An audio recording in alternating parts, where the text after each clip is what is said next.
好，今日想大家講講歐盟學美國對中國鋼鐵加徵關稅，佢自己嘅工業會死得好快。另外，你做初一，我做15，中國就痛打歐盟，限制使用歐洲企業嘅電信設備。中美接觸頻繁，而歐盟正在錯失同中國改善關係嘅良機，開始越行越遠。美國總統特朗普自己搶先爆料，佢將會喺月底即將舉行嘅亞太經合組織峰會上面同中國國家主席習近平會晤。佢喺社交媒體上面發帖話，大豆將會係中美討論嘅主要議題之一。美國嘅大豆業種植者正係受到傷害，因為中國僅僅係出於談判嘅目的而拒絕購買大豆。其實特朗普冇講錯，中國的確係要以大豆作為籌碼同美國談判。因為特朗普上任之後無端端就加咗中國入口商品20%嘅所謂芬太尼關稅。中國當時嘅反制行動包括加徵美國大豆10%關稅。不過我哋唔好低估中美傾得成，中國再次購買美國大豆嘅可能性。只要美國同意降低所謂芬太尼關稅，中國唔會介意去買美國嘅大豆嘅。我覺得中美有機會進入呢種快速交易嘅模式，因為大家都係從現實嘅考慮出發，而唔係好似歐盟咁樣，而家仲喺度傻傻咁樣按理念行事。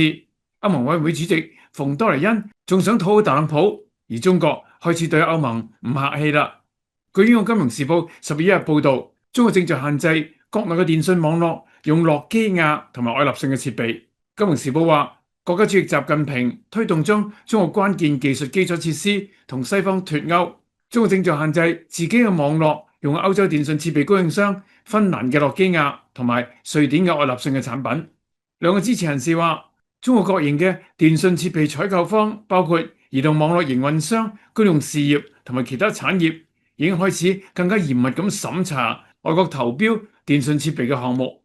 呢啲審查程序要求愛立信同埋諾基亞競標嘅時候要提交資料俾中國網絡安全部門審查，佢哋都唔會話俾歐資企業聽點去評估。呢項由權威科技監管機構執行嘅審查可能長達3個月甚至更長時候，令到歐洲企業最終即使獲得批准，而漫長而且結果未知嘅審查流程往往令到佢哋競標嘅時候處於劣勢。相較之下，唔使被審查嘅中國電信業競爭對手就更加具有優勢啦。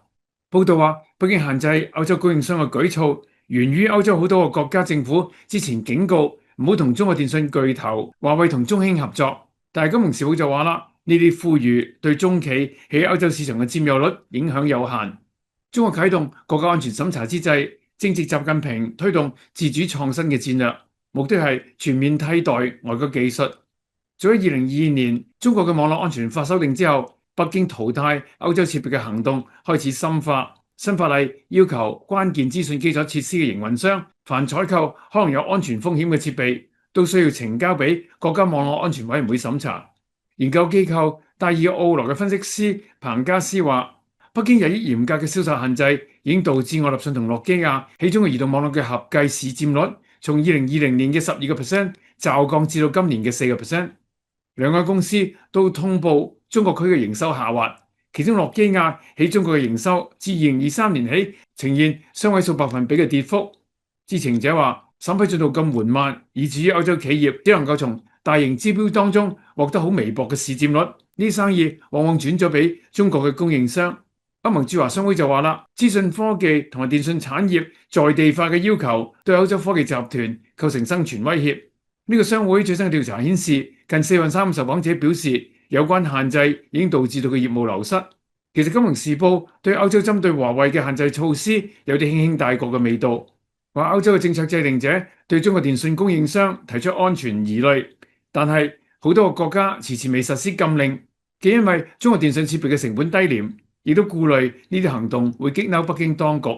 數據顯示，自歐盟喺5年前敦促成員國要封殺華為、中興等所謂高風險供應商以嚟，截至到今年6月，歐盟27個國家當中只有10個國家實施相關限制。戴爾奧羅嘅數據顯示，華為同中興喺歐洲嘅移動通訊基礎設施市佔率仍然佔30到35%，較2020年只係下降咗5至10個百分點。可以咁總結：第一，歐洲早已做咗初一，限制中國嘅電信設備，中國而家只係做15。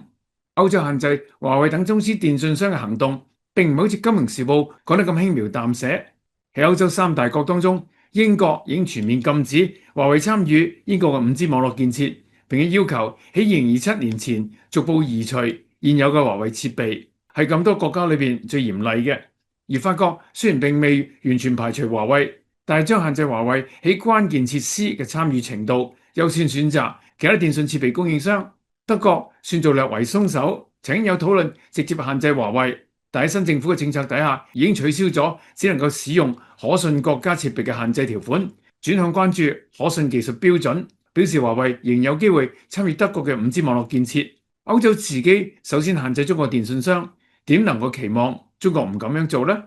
第二，中國過去係低調做，如今就唔怕公開做，亦都唔怕對歐洲強硬，主要因為歐盟太蠢。喺特朗普上台之後，仍然全面投向美國，所以中國亦都唔怕放料出街，等歐洲嘅商界向歐盟施壓，停止歐盟再度頭尾，再做傻事。而歐盟想做嘅另一件蠢事，就係想跟美國對中國嘅鋼鐵加稅。10月1日，亦都係《金融時報》援引知情人士話，歐盟計劃仿效美國同加拿大嘅做法，對中國進口嘅鋼鐵採取行動。據兩個了解會談情況嘅人士話，喺10月1日召開咗一場緊急會議，歐盟工業戰略專員塞茹爾內向行業高管同埋工會承諾，歐盟委員會會將外國鋼材進口配額削減至2024年一半嘅水準，並且會參照美國同加拿大嘅舉措，大幅提高關稅，對外國入口嘅鋼材徵收最高50% 嘅關稅。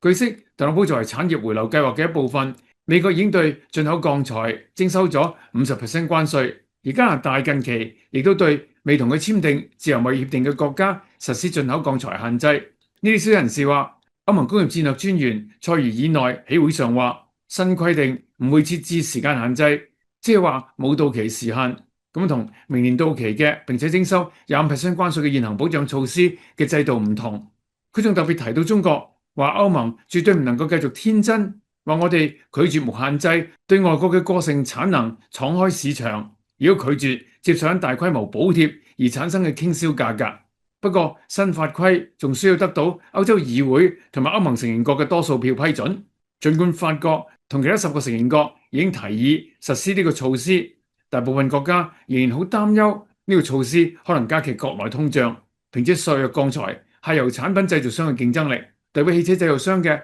歐洲汽車工業協會已經就呢個措施嘅影響發出警告，並且要求將呢啲舉措改為臨時措施，並且允許一段時間之後重新評估。上個星期，德國方面亦都對呢啲措施採取謹慎態度。德國副總理兼財長克林拜爾話，佢實際上支持自由貿易，反對保護主義。但係話風一轉，佢又話考慮到中美兩國嘅產業政策，我哋亦都唔應該天真。《金融時報》報導仲提到，歐盟希望呢個做法能夠讓華盛頓滿意。歐盟正在採取行動，阻止中國鋼材湧入佢哋嘅市場，以換取美國降低對歐盟嘅關稅。喺呢個月較早時候，歐盟委員會主席馮德萊恩曾經放風話，由於鋼材嘅全球產能過剩，導致利潤下降，令到歐洲鋼鐵行業推進脫碳投資變得更加困難。歐盟委員會將會提出一項新嘅鋼鐵進口限制措施，以保護國內嘅鋼鐵生產商。可以咁總結：第一，歐盟可以話係分招連出，緊跟美國想加鋼鐵關稅。佢既想討好美國，亦都受歐盟瀕臨死亡嘅鋼鐵業游說。但係救得到鋼鐵業，就會搞死汽車業。美國已經做出先例。波士頓顧問公司估計，美國調升鋼鋁關稅會令美國使用者增加咗526億美元嘅成本，衝擊美國各行各業，特別係汽車同埋飛機製造業。估計50% 嘅鋼鋁關稅可能會令到每架美國車成本提高接近2000美元。歐洲嘅情況其實好類似，加稅係去救助歐洲鋼鐵業呢個扶唔起嘅阿斗，但鋼鐵成本增加就會令工業死得更快，汽車業首當其衝。第二，中美鬥法，美國嘅能源成本便宜，中國就製造能力超強，互有優勢。但係歐洲能源成本高企，製造能力日衰，本來已經對工業有好大嘅壓力，如今想跟美國走上為保護主義嘅死路，會比美國衰落得更快。歐洲如今最大嘅問題係冇真正嘅領袖，所以冇戰略思維，揾唔到國家嘅出路。大家好，巴士的報除咗響 YouTube 有視頻之外，響另一個平台石榴台都有視頻睇。石榴台有好多獨家內容，特別係盧社長同我有關中國嘅新聞時事分析。製作內容需要投入好多嘅資源，希望你都支持巴士的報，訂閱石榴台。有你嘅支持，我哋先至可以繼續製作。多謝大家。